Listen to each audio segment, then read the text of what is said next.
Hi flutes, Miss Mortimer here, and today we are going to have a look through the Study in G from your Grade 4 books. Before we do that, let's play our G major scale as a nice warm-up.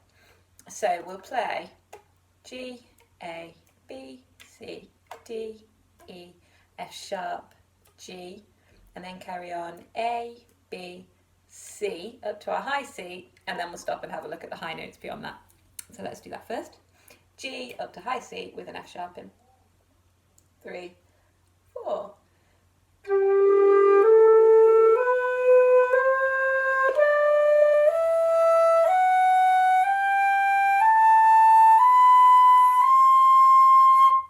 Great, okay, then we go to high D, which remember is 2 fingers and the little finger there, high D. High E is 2 and 2, still with the little finger on. 2 and 2, high E. High F sharp, just like your normal F sharp, but take off the middle finger in your left hand. And then high G, like your normal G, but without the thumb. Okay, so let's have a run up. Let's go from high G, G, A, B, C, and then slow it down, E, D, E, F sharp, G. Here we go from your middle G, 3, 4.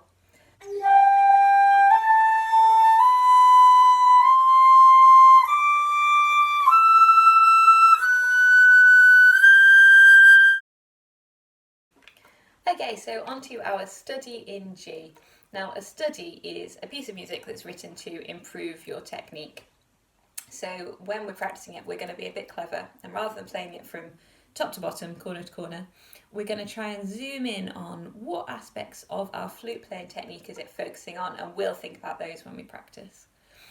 I think the first thing that it zooms in on is finger patterns, finger movement. Just looking through it, you can see that it's built on lots of different arpeggios and scales. So we're going to try and play everything really neatly, keeping our fingers really well coordinated. A good way to practice that is by slurring everything, because then you can't get away with any messy fingers. So let's try the first couple of bars, all slurred, and slow down and listen to whether your fingers are going down together and playing really neatly. Here we go. 1 and 2 and 3.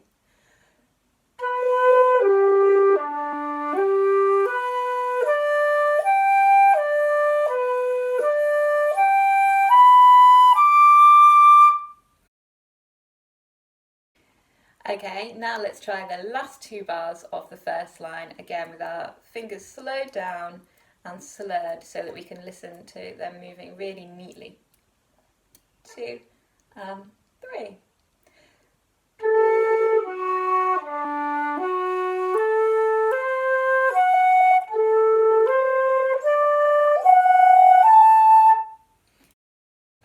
Now, a handy tip for getting your fingers to move neatly is to practice the notes in different rhythms. So if we practice going long, short, long, again, this is the last 2 bars of the first line.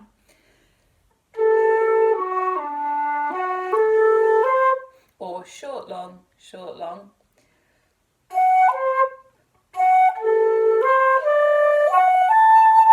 Then it helps our fingers to move together because we're having to think more about the rhythm that they're moving in. Okay, good, so that's number 1, finger patterns. You might pull out a few different places in the piece to practice that. The second thing that I think it's zooming in on is what we call our embouchure flexibility. So being able to move through passages from low notes to high notes and keep everything equally clear in tone.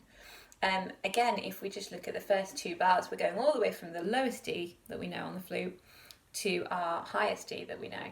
So we've got to be able to change the shape of our embouchure to allow for all of those different notes. So again, let's just slow it down and let's really listen to the low notes and the high notes as we go and check that we are adapting to them with our embouchure. 2 and 3.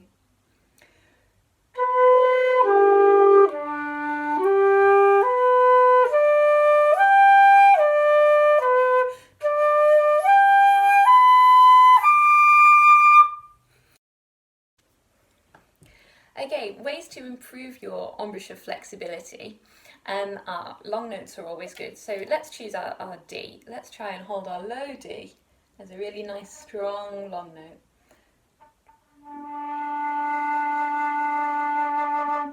And then when you've got that one really strong, lift it off, go to your middle D and try and switch from the low to the middle D really cleanly. So we'll get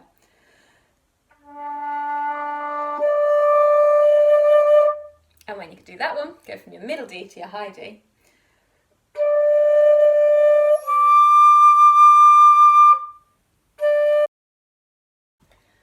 Another good way to work on our embouchure flexibility is to keep your fingers the same and try and produce the switch in sound only with your embouchure. So again, choosing our D, let's go from a low D to a high D.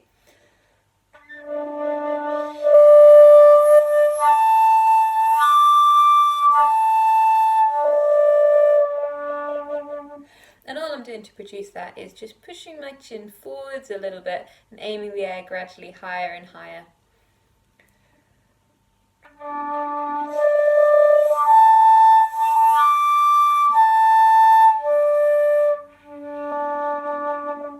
So have a go at that one as well.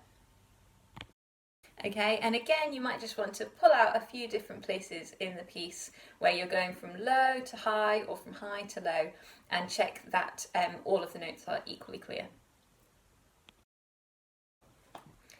Okay, great, so finger patterns, embouchure flexibility, and then the other one that's obvious when you look at this piece is articulation. There is lots and lots of it. So let's pick a line. Let's go for line 3. Now they're really playing around with the different patterns of articulation. So our first bar we've got t, t, h, t, t, t. And then the second bar, same again, t, t, h, t, t, t. And the third bar, t, t, h, t, t, t. So let's try that pattern from bar 14, 2 and 3.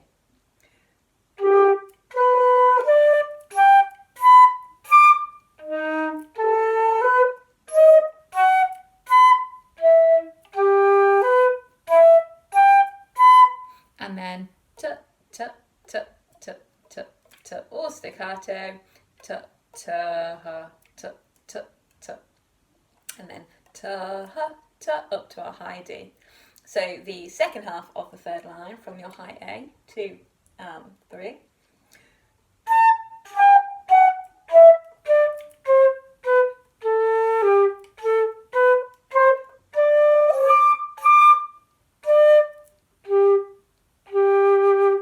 And what it's testing there is that you can articulate again on your low and high notes and still have them produce a really clear sound.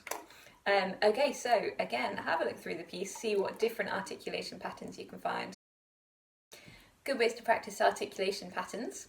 Slow them down as we already have done. Say it to yourself, t, t, h, t, t, t, h, or whatever the pattern is. And then also to try it different ways yourself. So you might try, again, let's pick the first bar, we might try it all tongued. Then we might try it all staccato.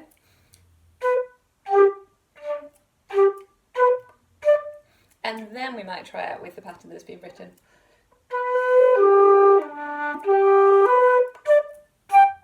And it's just practicing again that we can slur, legato tongue and staccato tongue, all of the notes within that scale. Okay, so those are the 3 elements that I think are really important in this study: our finger patterns, embouchure flexibility and articulation.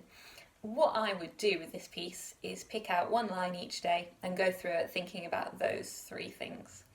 Happy practicing and see you next time.